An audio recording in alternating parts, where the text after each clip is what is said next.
తెలంగాణలోనే రెండవ అతిపెద్ద మామిడి మార్కెట్గా జగిత్యాలకు పేరుగాంచింది. రకరకాల మామిడి పండ్లతో ఇతర రాష్ట్రాలకు, దేశాలకు ఎగుమతి చేస్తుంది ఈ మార్కెట్. గత ఏడాది 1,44,000 క్వింటాల పైన పంట రాగా ఈసారి 85,000 క్వింటాల మామిడి పంట మాత్రమే వచ్చింది.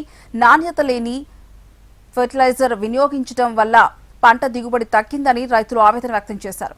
మరోవైపు అగ్రికల్చర్ అధికారులు అవగాహన కల్పించకపోవడమే ఈ పరిస్థితికి కారణమని రైతులు ఆగ్రహం వ్యక్తం చేశారు.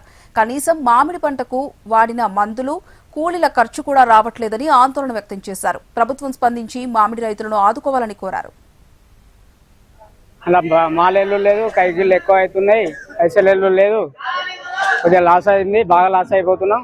ఇక్కడ దళాలతోటి రేటు పెంచుడు లేదు, పైసలు వచ్చుడు లేదేమో, ఇంత లాస్ ఉంది.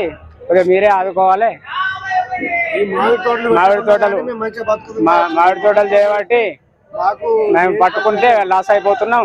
కొద్దిగా మీరే దయచేసి ఆదుకోవాలి.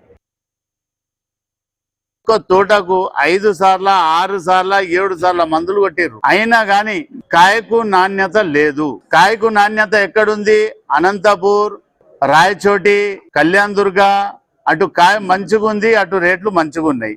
ఇక్కడ కాయకు నాణ్యత లేకపోవట్ల ఈ మంగుమాల అచ్చుట్ల రేట్లు చాలా తక్కువ అమ్ముతుంది. ఇక్కడ తక్కువ అంటే 8 రూపాయల కాడికి వెళ్ళి 30 రూపాయల వరకే పోతుంది. ఇక్కడ మంచిగున్న కాయకు 30 రూపాయలు అవుతుంది, మంగు ఉన్న కాయకు 8 రూపాయలు, 12 రూపాయలు, 10 రూపాయలు.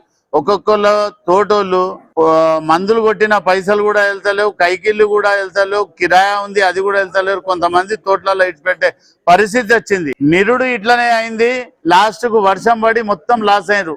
లాస్ట్ ఒక్క వాన మొత్తం కోట్ల రూపాయల నష్టం జరిగింది. మందులు షాపులకు కొద్దిగా వార్నింగ్ ఇవ్వాలి, కొద్దిగా గవర్నమెంట్ కూడా చర్య తీసుకోవాలి.